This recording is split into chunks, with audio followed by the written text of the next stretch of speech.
On this edition of the Ultimate New Orleans Sports Show, we'll talk Saints and LSU. This is what it looks like when you spend $18 million on a bunch of 22 and 23-year-olds. Yeah. We know this team's not going to the Super Bowl this year. Right. So let's see some building blocks. And I think we did. But the defense, through it all, has still looked for real. The other part that you saw were the growing pains that all feel like addressable growing pains. 100%.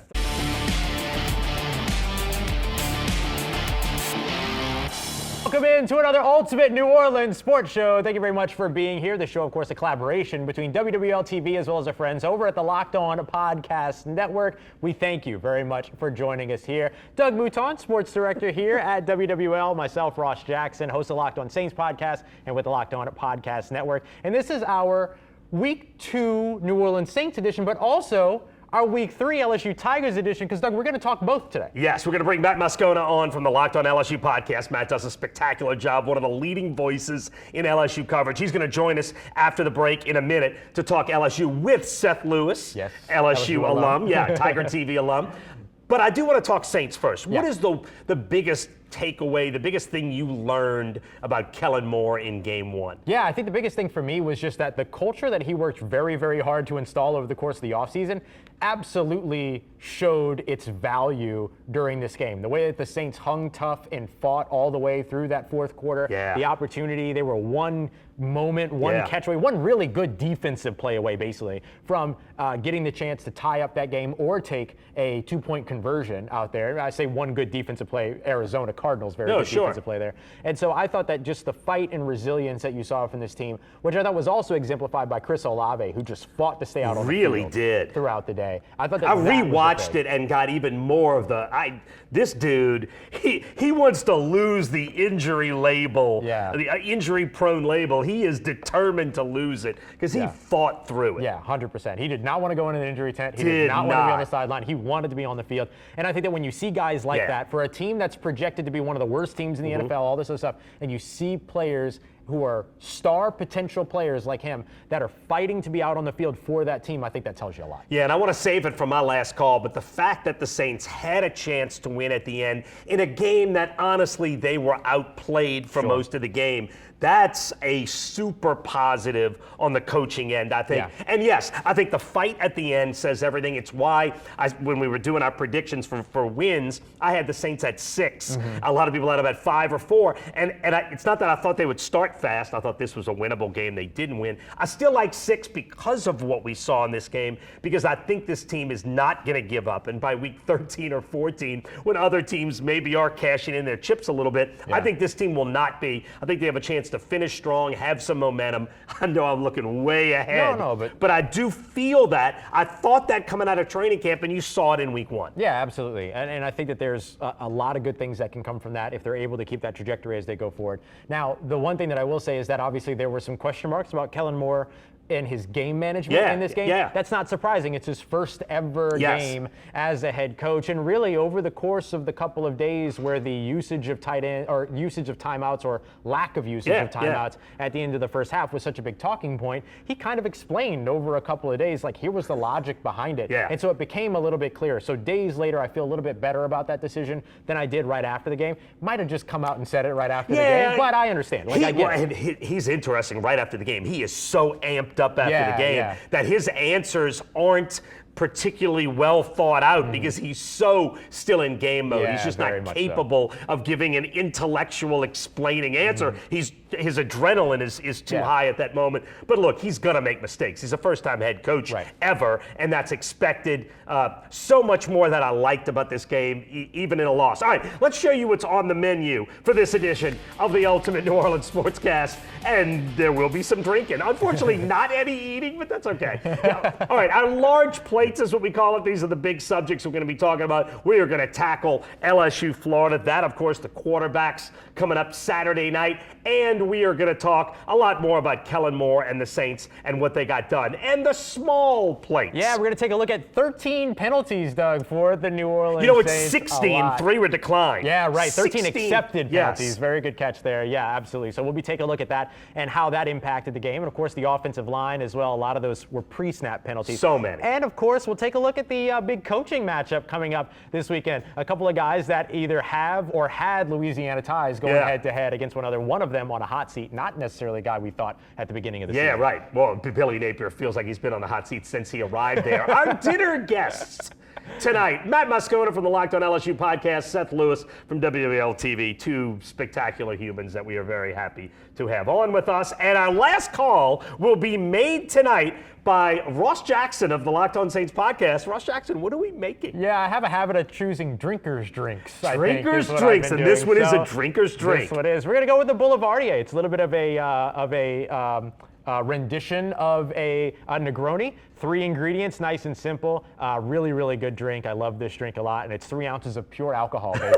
Can we lean into the French, though? A Boulevardier. I have a joke ready for later. Okay, for later. The Boulevardier. All right, going back to the Saints, Spencer Rattler, of course, quarterback the Saints, got him in position at the end to win. Of the quarterbacks through Sunday, he was 25th of those 30 quarterbacks by passer rating, and this is the play that ended the game. I want to leave this picture up for a second. You can see Budda Baker taking out Juwan Johnson's knees, and then Jalen Thompson with his right hand getting just enough of the ball. Now look, this would not have won the game for the Saints. Would have put them in position to either tie or go for 2 potential. What do you think they would have done? Well, I'll say this real quick. You're talking about a photo tells 1,000. 1,000 words. My goodness, this is a great shot. Yeah. Look, I think you go for. I think you take the field goal.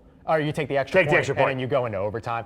If it was, if they were 2-10 down the road, you go for 2 and just, try to get some juice there. But I would have probably taken the extra point there and gone. The old school theory was for overtime like that, if you're playing on the road, play to win. If you're playing at home, because in theory you have a little advantage at home, play for the tie. And now you have the new rule where both teams get the ball. So you're always going to get a shot. So you're going to get a fair chance to win. All right, look, here's the one question I wanted to ask you. We are almost acting like it's a win because the Saints had a chance to win a game. That, I think, more than anything, defines where we are with this team. Would you agree with that? That just being close feels like a win. I mean, we mentioned before, like, this is not a finished product this year in terms of what this team is. And so right now what you're doing is you're looking for what are the foundations for a victory? What are the foundations being put in place that allow you to improve this team and kind of improve its future trajectory and outlook? And it's games like that where they fight all 60 seconds or 60 minutes, and are within, arm's reach, really, of both hands on the ball's reach. Quite literally, of maybe stealing one to open up the season. I think that shows you where this team is starting, and that's a great place to start with 16 games to go. Yeah, and look, Seth said this immediately about this team, which I really liked, was how Dan Campbell's first year with Detroit, the results were horrible, but the effort was like this. And look, that doesn't mean that's going to happen, but it's a nice comparison, and it's a nice start. We know this team's not going to the Super Bowl this year, so let's see some building blocks, and I think we did. Yeah, and I think that too, the other part that you saw were the growing pains that all feel like addressable growing pains. 100%. 13 penalties just should not happen every week. In fact, the last time the Saints had 13 penalties in a game was in 2017. I think it was either week 6 or week 5, going up against the Detroit Lions. The Saints won that game because they scored 52 points. And so you can score 52 points and have 13 penalties accepted. When you're scoring 19 or when you're scoring 13, you're not going to win that many games that way. And look, we're going to get back to the Saints in a minute, but right now it's time to talk LSU football. Let's bring on our guests. All right, everybody, welcome back to the Ultimate New Orleans Sports Show, and we have our panel here for the day. Seth Lewis here from WWL joins us, and we're joined by Matt Moscona of the Locked On LSU podcast, and we're going to talk some LSU Tigers. That's giant Matt Moscona. That's giant Matt Moscona, massive Matt Moscona, if you will, has joined us here to go over some massively impressive performances by LSU Tigers. Yeah, look, before we look ahead, to Florida. Just one question about Louisiana Tech. Brian Kelly called it not an elite performance. It's not a performance that's going to hurt them in any. By the time the college football playoff panel meets, nobody's going to remember that it was not an elite performance. They won by plenty enough. It was not a problem. But I'm wondering if you saw anything in that game that I don't know, gave you a little bit of pause. Was there any problems in that game, or was this what you expect between Clemson and Florida? So maybe I was buying the fact that they wouldn't have a letdown. They have been all in on this 1-0 mantra all season long. Even if you walk into the football operations building, they have like 15 slats where the schedule was set up, and they have everything covered except this week or last week, the Louisiana Tech game. They didn't even have the Clemson game, the result exposed. So they were, and they're an old veteran team, so I was buying that they'd be focused. And I don't think the effort was bad. If there's one thing that maybe concerned me, it's that in the second half of that football game, they weren't able to lean on Tech in the running game. I mean, I could understand Tech running a 3-3-5. You don't see it often. You lost your starting center on the first play. I could understand how it might be a bit disjointed at the onset. But in the second half, the fact that they didn't start leaning on Tech and just sort of running at will was a little concerning. And they're going to have to do that this week against Florida. Well, for me, I think what stands out the most, because like their offense obviously has been very, I'm going to use the word disjointed, like it's not been necessarily clicking at the level that they have expected so far. But the defense through it all has still looked for real. You know what I mean? Like they just fly off the page, and it's a defense that it's the best defense since at least the national championship year, and probably before that. And the one thing, even in all those years when LSU had their struggles at quarterback, they were always in games because of their defense. And that's like the most encouraging thing, is that if their defense can be as good as they've looked through the first 2 weeks, you know that even with this tough schedule, even with all of the ranked opponents that are coming, you still know that they should be in every game because their defense is going to allow them to be in every game. Here's some numbers on Blake Baker's defense here as we go through. 13th in the nation right now with just 8.5 points per game allowed. 7th right now in the nation with 44 rushing yards per game allowed, and then 9th in the nation with 1.9 yards per carry allowed. That's actually 4th. And so just excellent defense played all throughout this. They've only gave up one play of 30 plus yards. So Matt, let me ask you this, and it's the age-old question when it comes to solid performances to open a season. Is Blake Baker's defensive performance so far sustainable as the LSU Tigers get ready to take on the Florida Gators? It is the thing that's surprising everybody, and it is the least surprising thing to me. If we went out there, if you were out there watching fall camp and Brian Kelly gives us a ton of access, it was so obvious that this defense looks like it's supposed to look. Guys, Brian Kelly disclosed they spent about $18 million on this roster. This is what it looks like when you spend $18 million on a bunch of 22 and 23-year-olds. Like they didn't go in the portal and just add bodies. I mean, Patrick Payton had 40 career TFLs at Florida State. A.J. Halsey was a first-team all-conference safety. Mansour Delane's a 2-year starter lockdown corner at Virginia Tech. Awesome. They didn't just go get whoever. They went and got the best guys in the portal at those positions that were positions of need. And, oh, by the way, Harold Perkins is healthy. You just sprinkle in an All-American there at his actual natural position. I mean, Bernard Gooden is a freak show on the interior who matches what Kyle Williams wants. And they've recruited really well. I mean, Whit Weeks is a preseason All-American. Dominic McKinley was the #1 defensive lineman in the country. Yeah, it's not surprising. They got dudes on the. It's sustainable. Like they got dudes, they got depth, they got talent. They're really good. They're going to be hell for everybody they play defensively. Like they're really, really good, really good. And my one bold prediction this year was that they'd finish top 20 in the country in total defense for the first time since 2017. It ain't hard, bro. Look at it. They got a bunch of dudes that are all going to be drafted. And going into next week, it's not like the Florida Gators present too much of a threat, it feels like. Well, I was going to say, DJ Lagway is a good quarterback. No question. Now, I mean, obviously, he had his struggles last week against South Florida. But yeah, I think I'm sorry, he had his struggles against who? South Florida. South Florida. South Florida of the American Athletic Conference. But no, I mean, so that's where I think the challenge is. If there's a challenge when it comes to Florida, right? Like, if they look at it that way, then he'll throw for 350 yards. And obviously, they don't have to look far back to see, like, what he's capable of, for sure. right? Like, they can look to that performance last year. But to Matt's point, the money is in the defense, you know what I mean? And you can certainly see some of those investments paying off. And I get that. And I totally get the money is spent. And you still have to see it in action. And we obviously have. What we haven't seen yet, Matt, is Garrett Nussmeier sort of be Garrett Nussmeier yet. Are you worried in any way, any concerns about Nussmeier at this point? Garrett Nussmeier was the National Player of the Week in Week 1 after the win against Clemson. Yeah. I think if you're looking for the 350 yards and 4 touchdowns, I don't want Garrett Nussmeier to do that, because if he does that, it's because he has to do that. Right.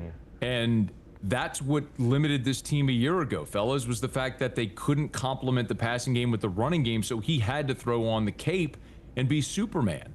And that's why they lost 4 games, because sometimes he had to force things and made bad decisions. I'd much rather be able to run for 150 yards against Clemson and be balanced offensively and play great defense, because you can win games in multiple ways. And I'll tell you guys, the game last year against Florida, we're talking about Lagway. Lagway wasn't good in that game. Go look at the yardstick. LSU controlled the ball for 48 minutes, had 25 first downs to 13, converted 56% of their third downs. Florida was 3 of 9 on third down in that game. LSU lost that game for one reason. When they got in the red zone, they couldn't convert touchdowns because they kept giving up sacks. Nussmeier got sacked 7 times. There was 11 TFLs. He was hurried 14 times and pressured 20 times. Jeez. That is the key to the game. Yeah. If they keep Garrett Nussmeier upright, they will beat Florida and beat Florida soundly. And one other thing to remember about Lagway did not participate in spring football, and he did not participate in fall camp. He has only even been practicing again for 3 weeks. So he is rusty. Like y'all talked about, he was bad against South Florida because he ain't ready to play. Like, he's still hobbling around out there, and he's not sharp. So to come into Baton Rouge against the defense he's going to face when he's rusty, like, if LSU messes up and loses this game, it will be... that will be a massive condemnation on this coaching staff for not having this team ready to go. They should win this game and win it handily. Yeah. You mentioned the run game there. Harlem Berry, a guy that a lot of people are excited about. 6 carries, 56 yards, including a 43-yard big breakaway run. Is he going to be somebody that you would expect? You talked about that balance between the run game and the passing game. Is he somebody that will help contribute to that a little bit more throughout the season? By the way, Ross, when they're on the one shot of you, my whiskey is right next to your head. Hey, look, we ain't saying nothing. We ain't saying nothing, but we're saying something. You know what I'm saying? No, I think Harlem finally got his chance to show people why he was the number 1 running back in the country. And what's really interesting about this team is Caden Durham is the unquestioned number 1 running back on this team, but they really don't have a number 2. I don't think Caleb Jackson's skill set fits this offense. Xavier Thomas is a receiver who they're doubling his running back. Juwan Johnson, who's a phenomenal athlete, and if they just committed him to running back, I think he could be really good as well. But I think the door is open for Harlem Berry to emerge as this team's number 2. And the other thing, and y'all know this just from covering him there at St. Martin's, he is as elite a pass catcher out of the backfield as he is a runner, and they love to throw the ball to the running backs. That may be where he starts to find his niche, his foothold, because I worry about his ability to block. As he's a smaller guy, was never asked to do that in high school. But he can certainly affect the game on the perimeter and catching the ball. Yeah, he was never asked to do that in high school because he had the ball every single play. I watched him score 7 touchdowns in one game, including like opening punt return touchdowns. Like, he was incredible. It was like Leonard Fournette at St. Aug. There's he never might have a play touched the ball 9 times. Yeah, where Leonard Fournette doesn't have it. All right, now to our segment. We like to call it the Boil Water Advisory. Look, Matt is clearly high on where LSU is going. Look, it's hard not to be after 2 games. But what is the one thing that could derail this team? Seth, you're going to go first. What is the one thing that is the potential pitfall? I think that the potential pitfall is, because I'm with him as far as like, I mean, I think Garrett Nussmeier is going to be fine. Me too. You know what I mean? Like, Me too. I feel like the passing game is going to be fine. And obviously he had that great performance when it comes to Clemson. To me, it could potentially be the run game, right? Like if the run game just isn't more consistent. It's not necessarily like the biggest boiled water advisory for me right now. Yeah. Like it might be a boiled water advisory for like 30 minutes. You know what I mean? Like this is not a 3-day. This is not a 3-day. And it's not time where you need to cook No. anyway. We can survive this 30 minutes of boiled water. But I think if there's anything, especially mentioning, Caden Durham, and then finding that second person, no matter if it's Harlan Berry. Juwan Johnson is a guy I covered in Lafayette. Mm-hmm. He was one of the best athletes that I saw. I mean, he was almost their starting quarterback as a freshman at Lafayette Christian, and Lafayette Christian was one of the great programs in that area. But to me, that would be the one area that would have a little bit of concern. Matt, what do you think? What stands out to you as your boil water advisor? It's the offensive line. It was the single biggest question coming into the season. It remains, especially with the injury to Braylon Moore this week. Look, they went into the transfer portal and got Braylon Moore because they recognized their need at center, and so they went and got the best center in the portal, and he's outstanding. Look, if they keep Garrett Nussmeier upright, and Seth's right, if they can run the football, I don't know that there's teams in the country that are going to be able to beat this LSU team because they are, I think, right there, what with the most talented teams in America, and they have the veteran quarterback. But if there's a thing that can derail them, it's going to be that offensive line. They got to be better. Yeah, I agree 100%, and I want to see it. If SEC starts Saturday, I want to see it Saturday. I can't wait. I'll be there. Super excited to see. It's going to be so much fun Saturday night. Yeah, very excited. Thank you, Matt, very much for joining us. Doug, I think we have something. Oh, my God. It is time for a last call.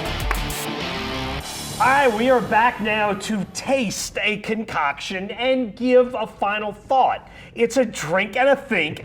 That was coined by Ross Jackson. You invented that, didn't you? I did invent that with my brain. It was great. With my thinker. With your brain. We call this the last call. This is also a brainchild of mine and Doug Mouton's. We said, you know what, we want to do the show, but we'd love to find out, can we drink when we do the show? I wish I could take credit. The only credit I could take for that is when you said, can we drink on this show? I laughed for a solid 3 minutes, then immediately went down to the boss. We went in together and said, can we make a drink on this show? We explained the idea, and she said, sounds like a great idea. I was like, oh, this is a win across the board. 100%. So, what are we making? So today we're making a Boulevardier. This is a drink that was made, and the first time that it showed up was in a Parisian cocktail book called Bow Ties and Cocktails, but it's French, so we're going to call it Bow Ties and Cocktails. Yes, les Boulevardier. Yes, and so this one came to be in 1920, and then it kind of disappeared for a little while. It actually fell off the map, and it kind of had a resurgence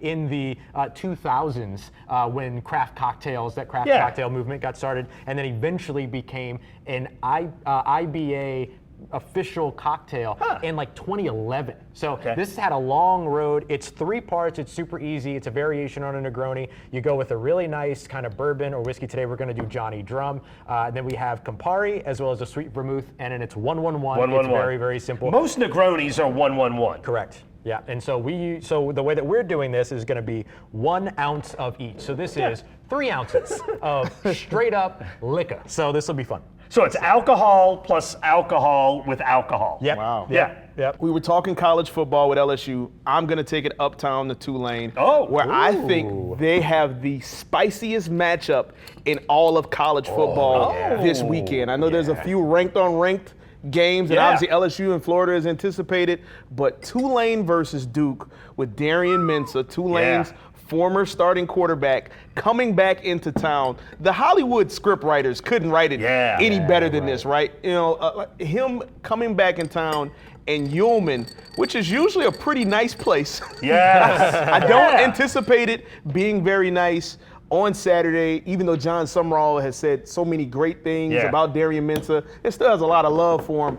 but it's not going to be a lot of love in the building on Saturday, at least when it comes to the crowd. So I'm really interested to watch that one. That's going to be a lot. I love that. Well, and what I love about it was Mensah, if you remember last summer, was the third quarterback. Nobody thought he'd be the starter. Right. John Summerall went out on a limb and went with him, gave him the shot. Mensah had success, then left. Yeah. So that's. And you know what Summerall said? You don't disrespect New Orleans. So it's going to be very interesting to see how that goes. Gentlemen, your Boulevardiers. Oh, can we? Ready? Oh, who we toasting? Shall we toast to John Summerall? I mean, yes.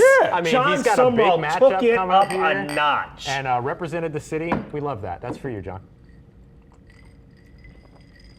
That is I'm digging that. Surprisingly good. Yeah, good. You know what? You get the Campari on the back end. Yeah. You got the bitter on the back end, and I don't mean bitter in a bad way. No. It is a bitter liqueur. Oh man, that's good. Yeah. I always, when I hear that something is a bitter drink, I always kind of am standoffish of it. I can be sometimes too. Yeah, I'm like that a lot, and this is just one of those ones. I don't know what it is. I don't know if it's the sweet vermouth. Yo, that is whiskey, good. But there's something in there that just makes it excellent. If you're somebody that really likes complex flavors and kind of tasting like into where you can kind of feel different things in different places, like this is a really. I'm feeling different things right now. 3 ounces. 3 ounces. I'm feeling different things right now for sure. All right, I got my last call. My last call is Saints. All right, and my last call is about Kellen Moore and his coaching staff. And to me, my number one most positive thing I take out of this game was the job that his coaching staff did in that fourth quarter. In the fourth quarter, they dial up on special teams the Brian Brzee block field goal. They dial up the Brzee leap. The Cardinals should have seen it coming, did not. Brilliant call, well-timed when they needed it. Then, with I think it was 2:23 on the clock, and they need the ball back. It's third down, and Kyler Murray's done a job on you all game. They dialed up, and this was Brandon Staley on defense, the perfect blitz for Alontae Taylor. Alontae Taylor said he knew the spot that Kyler Murray was going to. He ran to that spot, and Kyler Murray met him there. He said, I beat him to his spot. You could see Kyler Murray go down before he was even hit because Alontae Taylor was on his spot. And then on offense, Kellen Moore with a quarterback who was not great all game from Spencer Rattler. His numbers are not good. Figured out a way to get his team down the field and into position to potentially win. I loved what I saw out of this coaching staff. I think this coaching staff has a chance, and I know they're a long way away from this. I think they have a chance to be an elite coaching staff, a chance to be a championship competing coaching staff. I'm not saying they'll win one. I'm saying I love what I see out of this coaching staff. Going back to last year when you had what I thought was a dead-end coach and a dead-end quarterback and a team trying to hang on to the old way. This is a new team that I see so much potential in what they do. They're a long way away from a personnel standpoint, but I love the job the coaching staff did. I just hope Brandon Staley stays. And I think sometimes the sign of a great coaching staff is when you can bring the most out of your players, right? Like when you have a group that not a lot is expected out of, and then all of a sudden you're one catch away from tying the game. I think that's always a really good sign of when you have a good coaching staff. Yeah, big time. I'll wrap us up actually with that one big catch away. I want to talk about Juwan Johnson. Oh, all right. Juwan Johnson is back. And I know that he missed that catch got knocked away. It was a great defensive play. I don't want to take anything from Juwan away. I don't want to take anything away from Juwan on that.